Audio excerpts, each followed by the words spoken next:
Banyak komen yang tanya saya macam mana nak buat video yang best. Lagi untuk orang yang baru nak jadi content creator ataupun nak jadi YouTuber kan. Okey, ni saya nak bagi guideline yang bukan untuk profesional tapi untuk orang yang baru nak start. Macam mana nak hasilkan video yang best. First, korang kena tahu siapa target audience korang. Contohnya kalau korang buat video memasak, target audience korang mungkin mak-mak kan, ataupun orang yang nak kahwin ataupun sudah berkahwin ni ada anak. Kena tahu tu target market tu siapa, baru korang boleh buat penyampaian yang sesuai untuk target market tu. Kalau macam untuk budak kan, dia punya mood untuk penyampaian dia lain sikit. Kita kena energetik, kena bertenaga. Kalau macam untuk mak-mak, kita mungkin boleh sempoi-sempoi sikit. Kita punya cara gaya bahasa kita mungkin sesuai untuk dengan geng mak-mak. Dia ada macam-macam. Kalau kita punya target audience kita orang yang bekerja, cara profesional sikit pun boleh, enjoy sambil profesional sikit. Dia ada macam-macam gaya kita buat. Tapi yang first, kena kenal pasti siapa target audience kita. Okay, itu dah first. Okay, then untuk part video, untuk orang yang beginner baru nak start buat video, jangan buat video panjang. Buat video yang pendek dan video tu mestilah padat. Kena rajin edit sikit, kena potong-potong. Jangan banyak benda yang macam contoh kita senyap, duk fikir senyap itu pun kita nak rakam, jangan. Sebab orang tak nak tengok. Kalau orang yang dah ada audience, orang dah ada follower, tu cerita lain. Tapi untuk orang beginner, konten tu kena betul-betul padat supaya kita tak nak orang keluar daripada video kita. Kita nak orang maintain terus menonton video kita. Cara edit tu sangat penting. Setiap part dalam video kita tu mesti bermakna. Jangan bagi 5 saat pun yang macam no point. Kena setiap saat dalam video kita tu ada dia punya konten dia, ada isi dia. Contohnya saya ada handphone sini kan. Andai kata saya nak tunjuk macam mana saya gunakan aplikasi kamera, janganlah kita buang masa duk tunjuk, kita duk cari slow-slow, cari apps kamera kita. Mana apps kamera kita ni? Ini semua buang masa ni. Jangan. Kalau boleh, kalau nak tunjuk apps tu kita just tunjuk. Kalau at least pun kita nak tunjuk kita punya screen depan, tunjuk sekejap, lepas tu kita tengok ada mobile apps ni, ada kita punya kamera apps, tekan kamera apps. Dah ada kamera apps. Tunjuk macam tu. Jangan kita duk buang masa dengan beberapa saat kita duk scroll macam ni. Tak ada makna benda ni. Banyak video beginner yang saya tengok, diorang duk buang masa kat benda-benda macam tu. Jangan. Orang tak nak tengok. Bila korang buang masa macam tu, orang yang bila tengok video, dia akan keluar dah. Dia akan pergi tengok video lain pula. Orang tu tak kenal kita pun tak apa. Jadi diorang tak menghargai apa yang kita buat. Jadi kita kena buat sesuatu, tunjuk sesuatu yang walaupun diorang tak hargai kita, diorang akan melekat untuk tengok kita. Pastikan konten kita tu padat. Okay? Ada alam-alam bila saya sentuh pasal handphone ni, mostly saya tahu rakam guna handphone. Jadi macam mana nak rakam guna handphone yang dengan cantik? Rakam video guna handphone boleh cantik sebenarnya, tapi ramai orang tak boleh buat. Sebabnya teknik dia salah. Kalau sebelum ni saya dah ajar, kalau nak rakam video tu, framing tu kena jaga. So ini contohnya, ini handphone saya punya kamera kan. Saya nak letak satu benda kat depan ni. Contohnya saya ada multimeter sini. Okay, macam mana nak rakam dengan baik? Okay, first kita mungkin ada contoh multimeter sini. Kita boleh rakam dia center. Selain daripada angle tengah, kita boleh cuba angle kat tepi sini. Nampak ni, bucu sini satu boleh untuk titik fokus dia. Kita boleh bucu bawah sikit, tapi jangan tepi sangat. Kalau tepi sangat, margin dia tak cantik. Contohnya sini tepi sangat kan, margin dia tak lawa. Kita kena sini sikit. Kat sini. Ataupun kat sini. Tepi sangat. Atas ni sikit pun boleh. Okey, nampak tu. Dia ada, bayangkan ada 4 titik kat tengah ni. Kalau nak mudah, kalau siapa handphone tu ada fungsi grid kan. Contohnya saya setting sini. Okey, kita ada fungsi ada tak grid? Nampak ni ada grid line ni. Korang on kan ni kalau nak senang. Gambar hitam sikit. Okey, nampak tak? Kan ada nampak line tu. 1, 2 line. Dekat tengah titik ni 1, 2, 3, 4. Mesti objek tu kena ada kat situ. Dua teknik saya cadangkan, iaitu first kita gunakan benda dalam fokus kita semua duduk tengah. Itu satu teknik. Satu lagi yang duduk dekat bucu ni, 1, 2, 3, 4 ni. Macam tu. Itu je untuk beginner, okay? Itu satu point macam mana kita nak framing kita punya video. Satu lagi adalah kita boleh, kalau nak buat video tu cantik menggunakan handphone, cuba korang jangan pakai mode auto. Okay, apa yang saya maksudkan adalah dengan kita boleh menggunakan fungsi lock. Contoh kalau kita lock dekat objek ni kan, kita tekan sini satu, lama-lama nampak tak? AFAE lock. Saya ulang balik. Saya tekan lama, nampak dia tulis AFAE lock. Maksudnya dia akan lock kita punya autofocus, lepas tu dia akan lock dengan auto white balance sampai semua. Okey, apa perbezaan dia? Saya akan cuba rakam kat tepi sini. Okey, ini saya cuba rakam menggunakan auto. Saya tak usik apa-apa. Tengok tengok objek ni, nampak tu color dia. Bila saya pusing sini, nampak dia akan cuba nak terangkan, dia cuba nak gelapkan, cover balik. Lepas tu cahaya dia akan berubah sikit, warna objek kita pun akan berubah kan. Nampak Okay, saya akan ulang balik. Ni bila saya lock, nampak tu. Ini ada blur sikit, bila saya datang tekan baru dia fokus. Nampak, ini dia lock. Dia punya titik fokus dia lock, dan dia punya white balance apa semua dia akan lock. So nampak, kita punya warna objek ni sentiasa konsisten. Dia tak ada ubah-ubah kejap-kejap, terang gelap. Dia akan konsisten dia. Kalau kita pergi jauh, dia akan blur. Kalau datang dekat, dia akan dalam fokus. Nampak, ini hanya boleh dilakukan bila korang lock dia punya autofocus dengan dia punya white balance dia. Barulah nampak professional sikit. Lepas tu kalau kita ada perubahan cahaya pun, dia takkan ubah dia punya calculation, takkan cuba nak ikut kita punya warna baru. So color kita, presentation kita akan konsisten. Ini akan buatkan nampak lebih profesional. Okey, satu lagi, korang punya intro. Dia kadang-kadang orang yang baru nak buat video ni, konten ni, suka nak buat intro yang gempak sangat.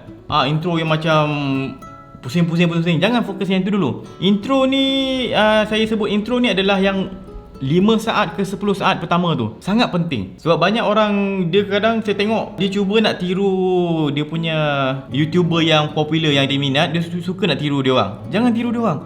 Sebabnya dia orang dah ramai follower lain. Sebab kadang saya tengok intro macam 5 saat ataupun 10 saat pertama video tu hamba, kosong, macam tiba-tiba korang cakap macam ni, hai, lepas tu duduk main-main.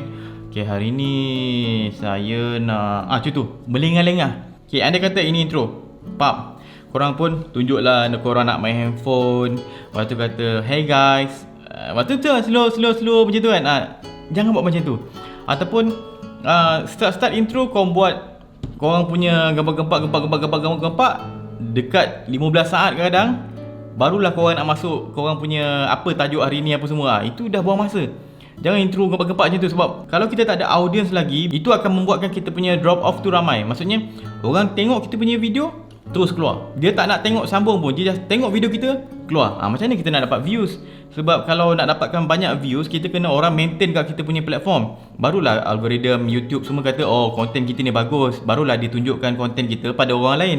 Sebab tu saya kata jangan ikut YouTuber yang popular. Kalau YouTuber popular, dia punya intro dia just pandang je kamera macam ni, walaupun 5 saat ke 10 saat dia buat macam tu, orang still tengok. Sebabnya audience dia nak tengok, ish, apa dia buat Sebab orang akan expect sesuatu daripada YouTuber tu ataupun content creator tu. Sebab dia dah follow kan. Jadi apa benda yang dia buat terpenung lama-lama ni kan. Kalau kita baru start, kita buat video macam tu nak ikut dia orang, memang drop off tu ramai. Sebab orang akan tengok video kita kejap, apa benda ni dia buat ni, buang masa lah. Dia terus pergi video lain. Nampak? Dah rugi. Jadi kena pastikan kita punya intro tu betul-betul padat dan menarik. Apa lagi, sebab saya dah buat beberapa video dah tentang macam mana nak hasilkan video menarik. Cuma ni saya nak compilekan dan letak beberapa tips tambahan. Okay, cara cakap. Cara cakap tu kena jelas, kena clear. Mulut kena pronounce tu betul besar. Okay, lagi tentang subscriber. Jangan kejar subscriber. Kalau korang baru start, jangan nak kejar subscriber mana. Macam sebab saya tengok ramai orang nak kejar 1000 subscriber pertama, lepas tu nak dapatkan 4 jam tontonan kan. Fokus buat video yang menarik. Walaupun korang dapat 1000 subscriber dengan 4000 jam pun, income yang dijana tu sikit. Tak berbaloi. Bila korang duk sibuk kejar subscriber, bila subscriber tu dah cukup 1000 dan korang rasa okey, lepas ni dah boleh buat duit kan, tiba-tiba korang tengok income tu sikit je, 2 sen, 3 sen, dia punya mood tu akan down. Jadi jangan kejar subscriber. Kalau korang nak kejar benda ni. Kejar macam mana nak dapatkan total accumulate ataupun total jumlah views dalam sehari tu dapat dalam 20,000, 30,000. Kalau betul nak ada target, itu targetnya. First target untuk pastikan macam mana aku nak dapatkan 20,000 ataupun 30,000 views dalam satu hari. Itu utama. Sebab kalau korang dapat 20,000 ataupun 30,000 views sehari, korang boleh jana dalam mungkin dekat RM1,000 sebulan. Baru berbaloi. Dan korang punya target tu, kalau korang punya target nak kejar 1000 subscriber, lepas tu dapat berapa sen je, korang punya semangat akan down cepat. Sebab kat dunia ni orang yang buat YouTube channel baru ada berjuta orang, tapi yang berjaya bukan semua. Sebabnya target tu salah. Kena target jadi content creator. Korang kena produce sesuatu sampai orang suka. Buat. Ada orang yang komplain dengan saya, dia kata saya dah buat 2 tahun dah buat video, tapi view saya tak banyak pun. Saya tengok dia punya channel daripada tahun pertama, daripada video first dia buat sampai dah 2 tahun dia buat video, dia punya presentation sama, tak ada improvement. Mungkin ada pun improvement sikit sangat lah, tapi tak ada significant improvement. Kena improve, kena sentiasa cuba untuk improve. Jangan video dulu apa kita buat tak berapa nak best, lepas tu selepas kita buat 100 video still sama tak best. Itu masalah. Maksudnya korang tak cuba betul-betul untuk improve video.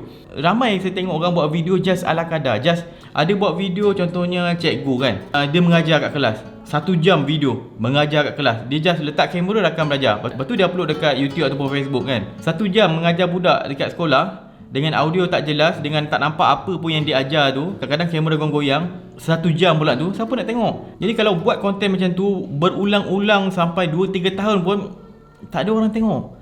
Dia agak pointless. Sebabnya tak ada konten untuk orang nak tengok. Content creator ni kita kena fokus untuk menghasilkan konten tu. Lepas tu satu lagi, apa masalah lagi yang biasa content creator baru, YouTuber baru buat, angle video. Memang ramai orang buat video guna satu kamera je, satu handphone. Yes, saya tahu. Tapi dia orang tak nak pelbagaikan angle. Contohnya ada itu yang komen, saya dah lupa siapa nama, dia komen, dia kata dia dah buat video 2 bulan. Tapi video dia banyak, dia buat video tapi dia punya views tak apa bagus. 2 bulan tu pendek, tak sampai lagi dia punya tempoh matang. Dia at least kalau tempoh matang tu paling cepat pun 6 bulan itu dah kira laju. Jangan jadikan macam Sugu Palvitra tu panduan.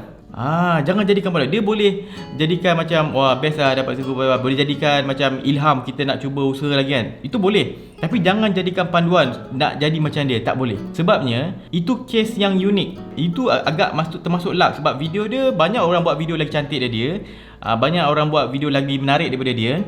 Tapi dia ada beberapa certain keunikan dia yang buatkan banyak media cover dia.